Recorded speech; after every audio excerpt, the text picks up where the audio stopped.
What's up, everyone? Hopefully your answer to that was Masters Madrid, because it just kicked off yesterday. We had the opening day of matches. It was Carmine Corp versus FPX, and then GenG versus Loud. And today, I want to continue talking about one of our Pacific teams. It is GenG. Now, if you've somehow avoided all the results and you haven't watched the games yet and you just want to be spoiler-free for the rest of your life, then, well, this isn't the video for you. But the fact of the matter is GenG beat Loud 2-1. Now, I don't think anyone can look at that and say it's shocking, but I still did think it was going to be a very difficult match for GenG, right? I mean, everyone's been talking about how there's really not any clear-cut, like, super underdogs versus super overdogs, things like that. But, you know, GenG, sure, they had a great run at Pacific Kickoff, but, that's their first tournament with this roster. It was against Pacific teams. There's a lot of disclaimers that go with that, et cetera, et cetera. I had faith that they were going to perform well overall in the tournament, but Loud as the first match was always going to be a daunting thing. Now, the score's 2-1, and they end up winning map 1 and 3, and that's going to be Icebox and Ascent. However, things don't look so hot on their own pick of Breeze, and that's what we'll talk about today. Before we dive into the details, let's just review exactly what happened. So the maps were Icebox, Breeze, and Ascent. Icebox picked by Loud. Then we had Breeze being picked by GenG, which I think this was kind of the surprise from either team, quite frankly.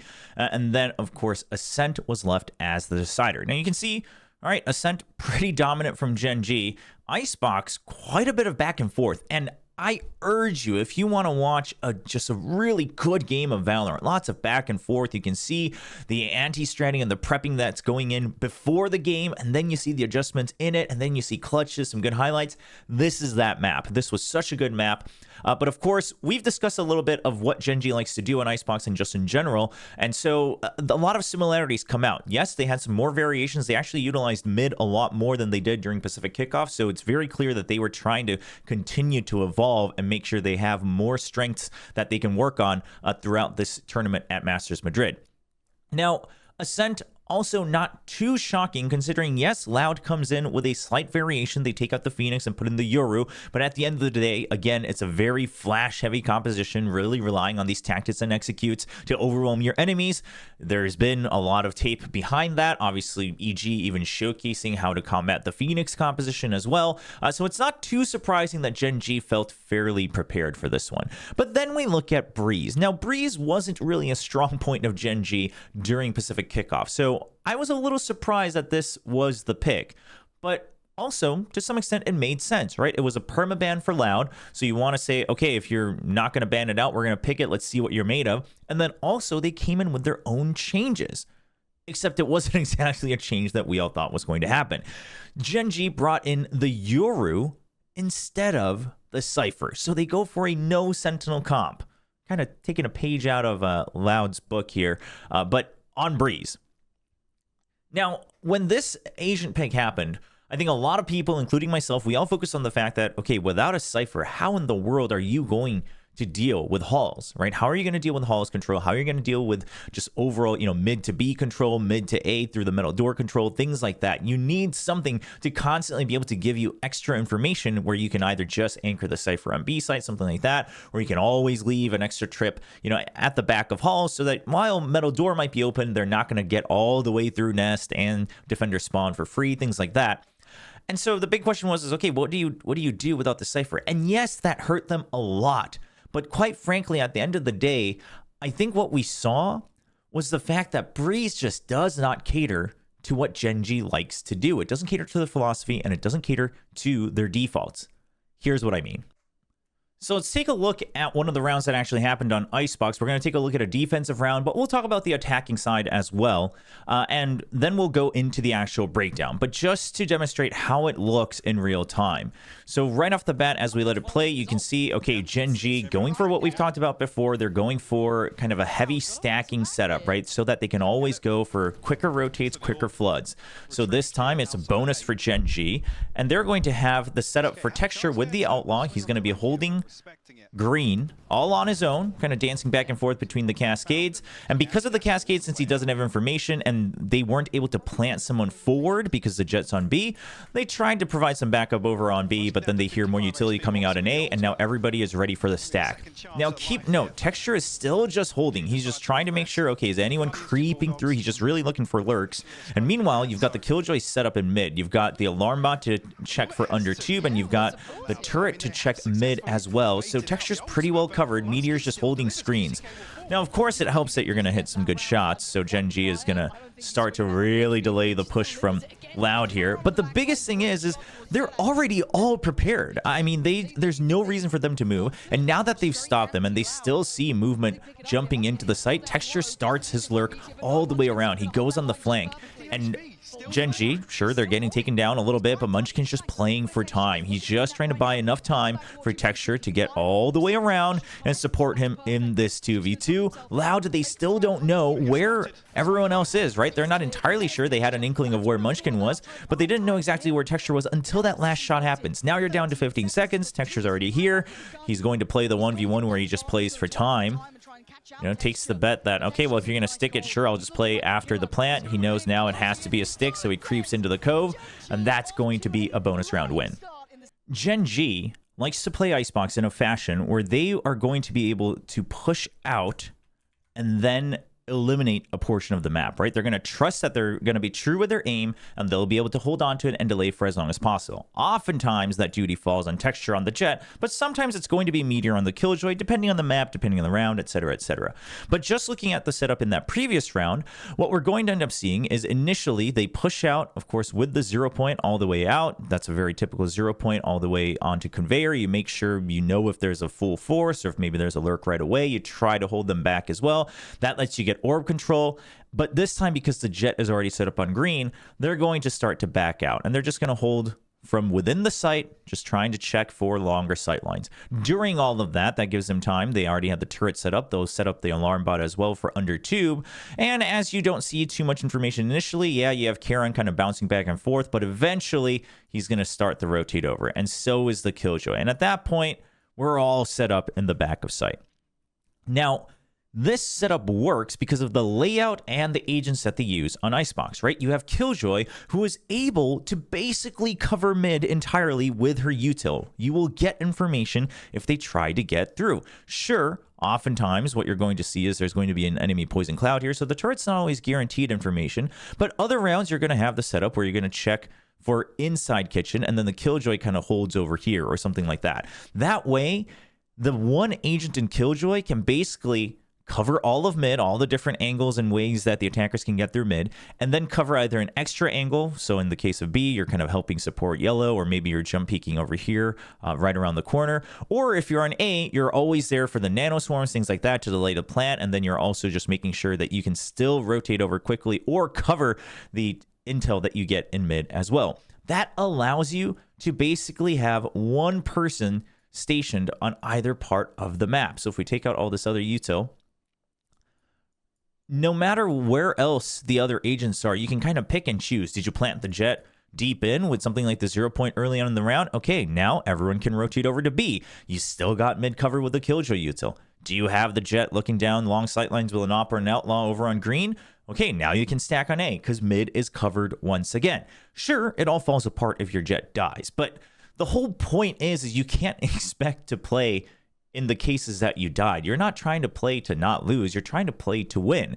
And you have players like Texture and Meteor who are really good with their shot. And this is what GenG's entire philosophy revolves around on Icebox, right? Is that you're going to rely on eliminating an entire portion of the map. So if you're standing on green, if you have a long sight lines on green, you've basically, and then you have the Killjoy set up here, you have cut the map in half like this, right?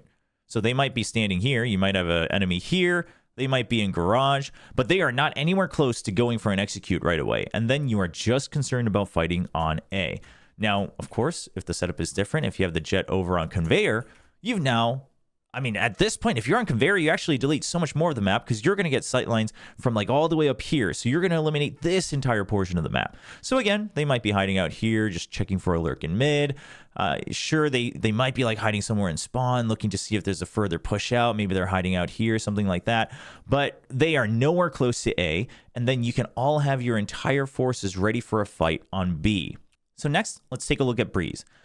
While there are obviously some glaring differences, such as the map is much wider, etc., and mid especially is very big, so are the sites. Yes, that's all the basics that we know about Breeze. But there's a couple other things that I want to talk about. First of all, halls being opened means it acts as a second mid, right? So there are now two ways for either team to divide the map into half. So that's something you need to consider. Second, is that when you're on defense, there isn't a great way to have someone push out and hold a long sight line and thereby eliminate an entire portion of the map. So, for example, let's say you're holding out in cave, in A main. You know, let's say you take even an aggressive angle, for whatever reason, because it doesn't really change your angle too much. But let's say you're like standing all the way out here and you get sight lines all the way in, so you know if they're about to come in towards the lobby into A main.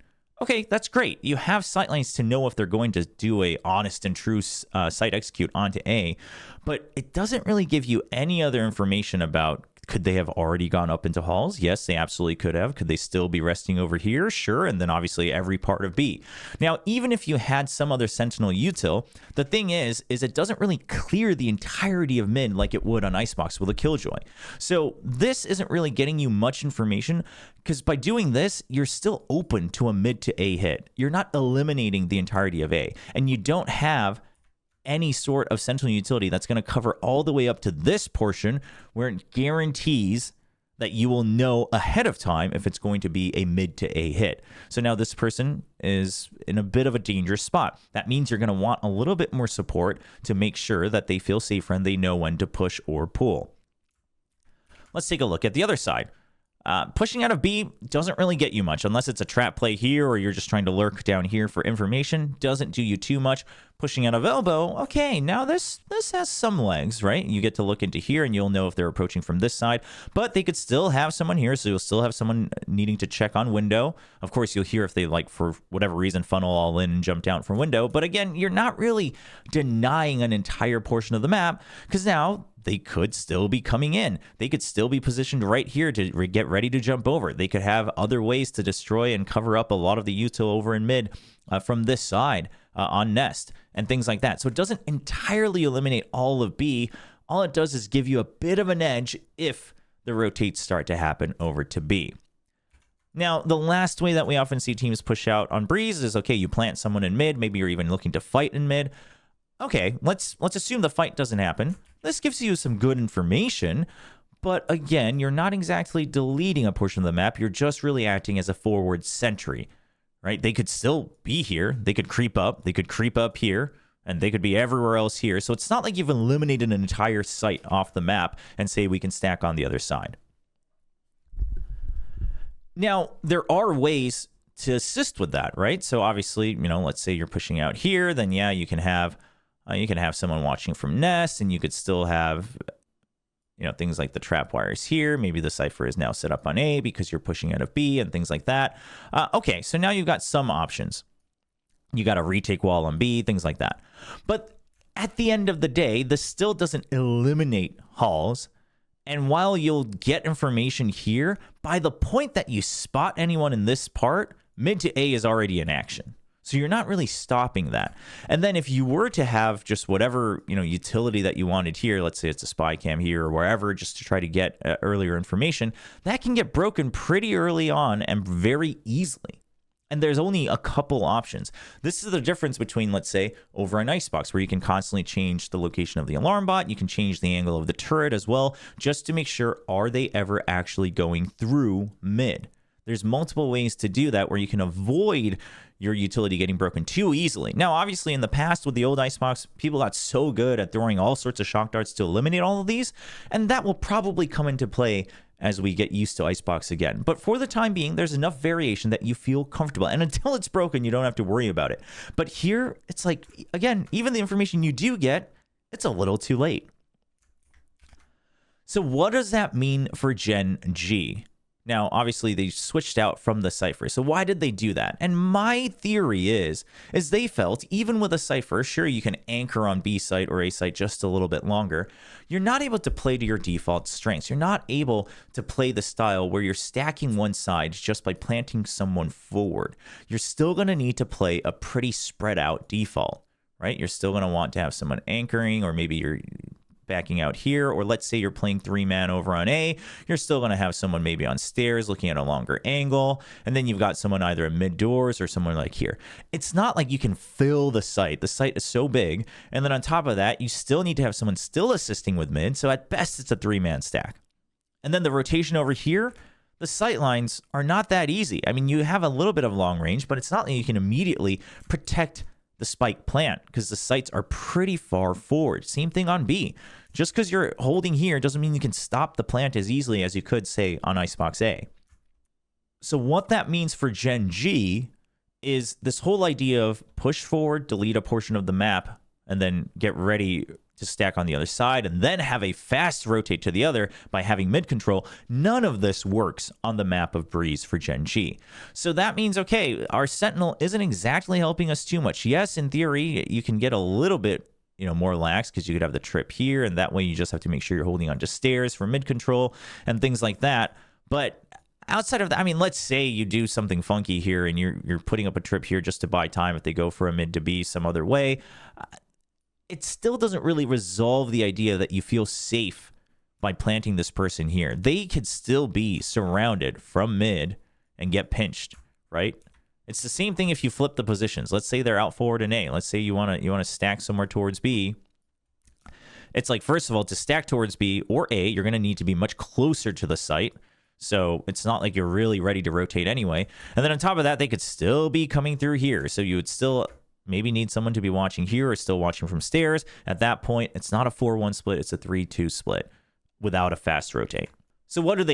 They decide, okay, we're going to go with the Yoru. Now, how does this help their composition? Well, on defense, it doesn't really help that much because at the end of the day, as we saw, Hall's control is now an absolute pain in the butt because you don't have any type of utility that can just hold on to it and make sure that you feel safer. Now, towards the later part of the first half, they start to push out into Halls and they say, okay, this is how we're going to eliminate a portion of the map, because now not only are we holding onto this area, but we hold onto Halls as well. That eliminates any sort of stairs pinch onto A, and it eliminates the potential of a fast execute onto A as well.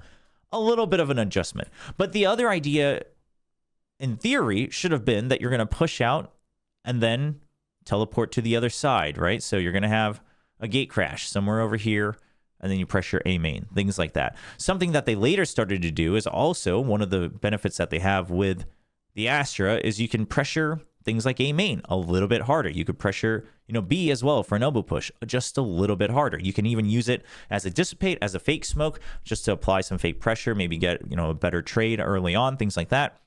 And you see that later on in the first half when they're playing on defense. But at the end of the day, you still need someone to be planted here, which doesn't give you as much value as it would if you were pushing out all the way onto conveyor on Icebox A, or you're holding green on the B side with an operator or something like that. I think they might go back to considering more things for their composition. And one thing I think they should really consider is maybe changing out the Astra for the Harbor, because the big benefit that Astra is bringing is obviously you have a little bit more of initiating power on the attack, right? You have things like the Gravity Well and the Nova Pulse, which can allow for some nice set plays. It can eliminate a lot more angles, and we saw it being used quite well. They had a couple, even their pistol execute onto B side I thought was pretty good. It does not end up working out because they couldn't get the kills, but that was pretty good.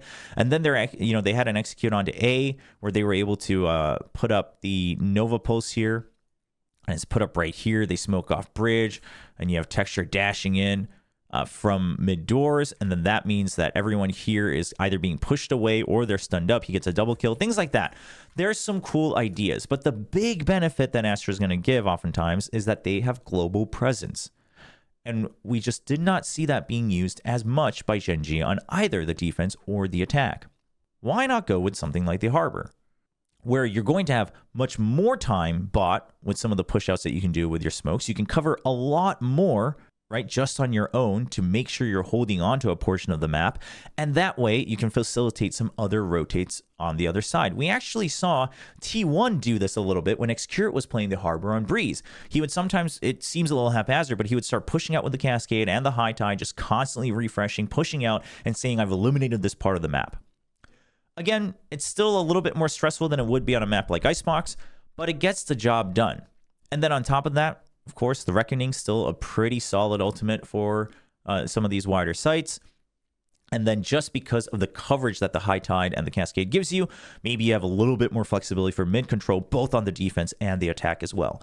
I'd like to see them consider some more compositional changes, because if it's not that, you're going to just have to get used to playing a very different style than you do on other maps when it comes down to Breeze, or in the worst case, this now becomes your permaban. Now let's talk about the attacking side just a bit. In my GenG video, I talk extensively about the 1-4 setup that GenG likes to do. And we're just going to use Jet and Killjoy to really facilitate the idea here. But the idea being that if you have someone on the lurk, oftentimes your Killjoy on the 1, and then you have your main forces on 4, you can start to creep up, take space bit by bit, and as you are now ready for an execute, you start to creep up onto the other site, and you get some information. Either side gets contact, then you rotate off of that. Maybe you have the Killjoy join. Maybe they start to go all the way around for the flank. Or if the Killjoy gets contact or no contact, and you're having a bit of a rough time with the utility being, delaying your execute onto B, then you rotate all together over to A. Part of the reason this works so well on a map like Icebox is because, again, you can have some decent information that mid is safe with a turret like this. So your rotate is still very, very flexible. It's relatively safe. Yeah, you should still be watching out for different angles, but you can cover your bases while the Killjoy gets up very close to the site to get information. Coming over to Breeze, does this work? Well, first of all, it's not a Killjoy, but let's say it's a Cypher. Now, with the Cypher, it's a little bit better. But the thing is how in the world are you going to peek in and get information on the site, right? On Icebox, you have things like pipes to hide behind and really inch forward, and then you're feeling comfortable enough in range to go for something like an execute, and you know which angles to check out, things like that. But here, I mean, yeah, at the end of the day, any type of lurk, to be successful, you have to hit your shots. But here, you have to hit like all sorts of shots, multiple, to even be certain that the site is worth rotating to. And then on top of that, sure, maybe you have the cam here that's looking out, towards mid, so you know that you can rotate relatively safely, right? You're making sure that no one's checking in from here or no one's gotten up onto the wall, things like that. Yeah, you have some of that information, but it's also such a long rotate. And the rest of your team, again, they have to be so close to the site to kind of bait out any sort of utility and things like that, where that rotate is going to take forever. And you cannot cut across mid safely. So the Yoru's as close as you get to be able to facilitate some of that, but again, you're just not going to have clarity because you get stopped right at the entrance, and you just don't see anything. This is in contrary to something like Icebox, where you can get up to pipes, and while you haven't cleared every corner, you're now prepared for a site execute pretty safely. Like you have all your agents getting into positions where they can throw all their utils so you can clear out all those corners. On Breeze, that's not exactly the case. So that's just a quick look at what I think needs to change for GenG's Breeze. I think it's a very fundamental thing that's holding them back on Breeze to not be able to find success. Now, the reason they're able to get some relatively closer score lines, I think, is just because they hit some really good shots. They've got two guys who are just amazing with things like the Op, like the Outlaw, and then, of course, Charon's really getting into his own as well. These long-range fights, they're not afraid to take them. And that's the good news for GenG fans. But at the end of the day, the same fluidity and the same understanding of the map is just not going to happen on Breeze until they figure out a composition that suits it, or they're just going to have to come up with a different philosophy. That's my quick take on GenG's performance in their opening match against Loud. They did win 2-1, so we'll see if they continue to adapt their Breeze. Maybe they continue to leave it open just to test the waters a bit further, or do they put it back in to the storage, right? Put it on the permaban list until later in the tournament where they're more confident after some more scrims. We'll have to wait to find out. But in the meantime, we are going to be co-streaming and watch partying every single day of Masters Madrid on our Twitch channel and, of course, here on YouTube as well. So feel free to join us as we try to break down the games live throughout this entire tournament. I'll see you then.